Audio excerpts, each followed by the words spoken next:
Stachybotrys chattarum. Stachybotrys chattarum. Bueno, no sé cómo se pronuncia, pero sí sé muy bien cómo se siente. Mejor conocido como el mortal hongo negro o moho negro. Seguro que lo han visto. Y son esas partículas negras y verdosas que se ven en las paredes cuando hay humedad. Muchas veces también afecta nuestros muebles. No solamente se ve horrible, sino que tiene efectos devastadores en el organismo. El moho negro produce esporas y toxinas dañinas para el ser humano, pero no son más dañinas que cualquier otro tipo de moho, solamente que es mucho más común. Y en consecuencia vemos sus efectos y escuchamos de ellos más frecuentemente. Cada año, aproximadamente 7 millones de personas mueren a consecuencia de la exposición a algún tipo de moho ambiental.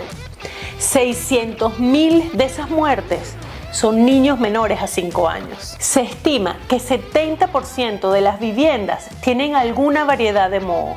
28% de la población es portadora de un gen que la hace muy susceptible y vulnerable al moho, poniéndolos a alto riesgo, mucho más que las personas que no llevan ese gen. Al menos 45 millones de viviendas en Estados Unidos tienen niveles peligrosos de moho en su estructura. Pero el hongo negro no tiene por qué ser como la suegra. El hongo negro sí puede prevenirse y evitarse si se mantiene el nivel de humedad en las casas al menos a 50%.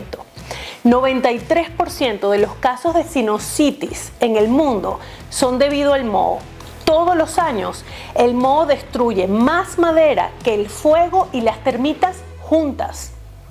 Por otra parte, la mayoría de los médicos no reciben entrenamiento ni tienen conocimiento sobre cómo identificar el moho negro o sus síntomas. Posiblemente ellos están tratando un caso de toxicidad por el moho negro sin saberlo. Estas micotoxinas causadas por el moho afectan severamente el sistema inmunológico. Causa condiciones obvias como las alergias, asma, tos y otros síntomas del sistema respiratorio.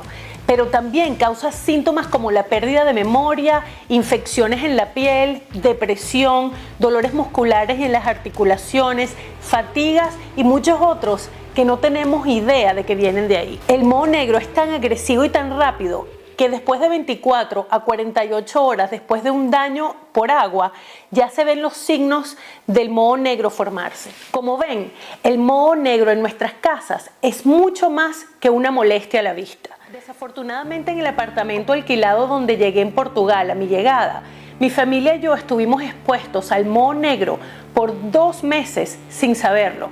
Y tuvimos la desafortunada experiencia de sentir de primera mano el daño oculto que en su momento no se veía, pero que casi llevó a mi hija y a mí al hospital. La razón por la que quiero contarle mi historia es porque a veces no es tan obvio como se cree y no está a la vista. Otras veces lo está, pero estamos tan ocupados y tan acostumbrados a verlo que lo ignoramos y a veces atribuimos nuestros síntomas al COVID o a cualquier otra cosa sin saber que estamos durmiendo con el enemigo. Nosotros llegamos a un apartamento limpiecito, recién pintado. Habían otras cosas ocultas que ya expliqué en mi otro canal, Inmigrar a Ciegas. Pero en este video nos vamos a enfocar en mi experiencia y en la información científica que recolecté sobre el moho negro para que ustedes estén más preparados de lo que estuve yo y no pasen por lo mismo. Llegamos en septiembre y las lluvias aún no habían empezado. El apartamento era hermoso. Y como les dije, estaba recién pintado. La primera banderita roja que debía haber visto como una alerta y que en mi caso indicaba el cubrimiento de algo. Y según las investigaciones que hice y anécdotas de otras personas en este país, es una costumbre de algunos países y regiones húmedas pintar durante el verano, donde está seco, cubrirlo, alquilarlo, y cuando empiezan las lluvias y la humedad, estás amarrada en un apartamento del que no puedes salir. Apenas llegamos a Portugal, mi hijo Oliver, quien tiene historia de asma, se enfermó. Pero bueno, acabábamos de llegar de un viaje largo, que si todo el mundo anda enfermo. Yo simplemente traté su infección, se mejoró y seguimos. Luego caí yo. Eso es raro porque yo no me enfermo con frecuencia, pero ok, había que pasarla. La cosa es que pasé casi 2 meses y no había forma de mejorarme. Los síntomas eran vagos e iban y venían. Cuando creí que me mejoraba, volví a caer. Me dolían los músculos, las articulaciones, tenía tos, la cara se me encendió, se me ponía roja y caliente como nunca antes. Estaba fatigada, no podía dormir, no pensaba bien, pero bueno, eso también me ha pasado en otras oportunidades. El hecho es que me tenía muy preocupada. Tenía un síntoma rarísimo que nunca había sentido antes, que era que no podía tragar, y no era un dolor en la garganta, era en la boca del estómago, pero era un dolor horrible. Me traté yo misma contra la acidez estomacal, me nebulicé para los problemas respiratorios, tomé y traté cuánta cosa se pueden imaginar. Por cuanto diagnósticos mis 17 años de enfermería me decían que tenían sentido. Casi terminó en el hospital, pero lo evité y seguí tratándome yo misma, porque aún no teníamos la residencia y me preocupaba que si me diagnosticaban con algo muy malo, como un cáncer, podía afectar la residencia y el futuro de mis hijos. ¿Qué les puedo decir? Yo pongo el futuro de mis hijos delante de mi salud. Después mi hija empezó a tener fiebres de la nada sin ningún otro síntoma. Eso sí es raro, porque Oriana nunca se enferma. A todas estas, las paredes estaban normales, limpiecitas, impecables. Pero ya habían empezado las lluvias y estaba muy húmedo el ambiente y muy frío. Y ese apartamento no le daba el sol, pero ni por equivocación. El frío se te metía en los huesos, a pesar de tener calefacción. Los días eran interminablemente grises y tristes. Oriana se mejoró en un par de días. Oliver ya estaba bien, pero yo no terminaba de salir, no me mejoraba. Finalmente hubo un día de sol hermoso y me fui con los niños a caminar y a comer por ahí para salir del encierro. Y empecé a notar que apenas salí de la casa se me paró la tos.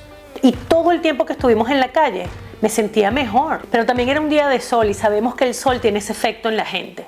Pero apenas llegué al apartamento, empecé a sentirme mal de nuevo. Luego Oriana se volvió a enfermar con una fiebre que le dio de la nada. Un par de días y luego se mejoró, sin ningún otro síntoma. Eso estaba muy sospechoso. Allí había gato encerrado. A todas estas, ya yo había planeado una visita a Braga, que terminó con la compra de este apartamento. Y ya la decisión estaba tomada de mudarnos. Pero con los días de lluvia empezó a verse el moho negro salir en las paredes y en el techo. Una vez que salió, empezó a multiplicarse y se extendía, pero a la velocidad de la luz. Bueno, tal vez no tan rápido, pero ustedes saben lo que quiero decir. El punto de mi historia es que no todo lo que brilla es oro, ni todo es COVID. Muchas personas viven con dolencias toda una vida sin siquiera sospechar que están durmiendo con el enemigo. Otras no tienen tanta suerte y se mueren sin saberlo. Ya en las noticias salió de un señor que fue afectado por el huracán Ian, ese que les conté en mi otro canal, del que me escapé a tiempo y que afectó mi container y la casa que vendí justo a tiempo cuando me venía a Portugal. Su casa se inundó, pero una vez que pasó la tormenta se secó y él se enfocó a reparar los daños. Lamentablemente se expuso al moho negro y unos cuantos días después tuvo un paro respiratorio mientras dormía, lo que lo llevó a un paro cardíaco. Y se encuentra hoy en día luchando por su vida, conectado a máquinas para respirar en terapia intensiva en un hospital. Nosotros por nuestra parte ya nos mudamos al apartamento que compramos y estamos muy bien. Yo compré un deshumidificador que tengo conectado 24 horas en el medio del apartamento, entre 45 y 55%. Y no saben la cantidad de agua que sale todos los días. Les cuento como anécdota que lo único que me hizo sentir bien mientras estuve expuesta al moho negro fueron cápsulas y polvo de carbón activado y cápsulas de pectina de manzana. Y un día de esto que tenga tiempo les voy a hacer un videito de eso también. Lo mejor es tener un deshumidificador que mantenga el ambiente más seco y remueva ese exceso de humedad. Les informo que el cloro no mata las esporas del hongo, solo ayuda a limpiar el color, pero las esporas están ahí y mientras la humedad se mantenga, el hongo va a salir. El mejor remedio casero que logré conseguir después de mi investigación es una parte de bicarbonato con 5 partes de vinagre blanco y 5 partes de agua en un atomizador y limpiar profunda y frecuentemente usando mascarillas y guantes. O pueden usar un producto especial para el moho. También hay compañías que se especializan en ese tipo de limpieza. A veces hay que reemplazar la madera o el panel de la pared y eliminar lo que está del otro lado que no podemos limpiar y no podemos ver. Y también los muebles y objetos suaves que están colonizados por esos hongos. No importa los productos que utilicen, mientras el nivel de humedad esté alto, el moho será más fuerte que cualquier producto. Entonces hay que tener un deshumidificador, bien sea eléctrico o de esos que se reemplazan, que llevan absorbentes y se desechan después de que se llenan de agua. Pero pongan su salud siempre como prioridad y escuchen a su cuerpo cuando les habla. Si escuchan a su cuerpo cuando les susurra, no tendrán que escucharlo gritar.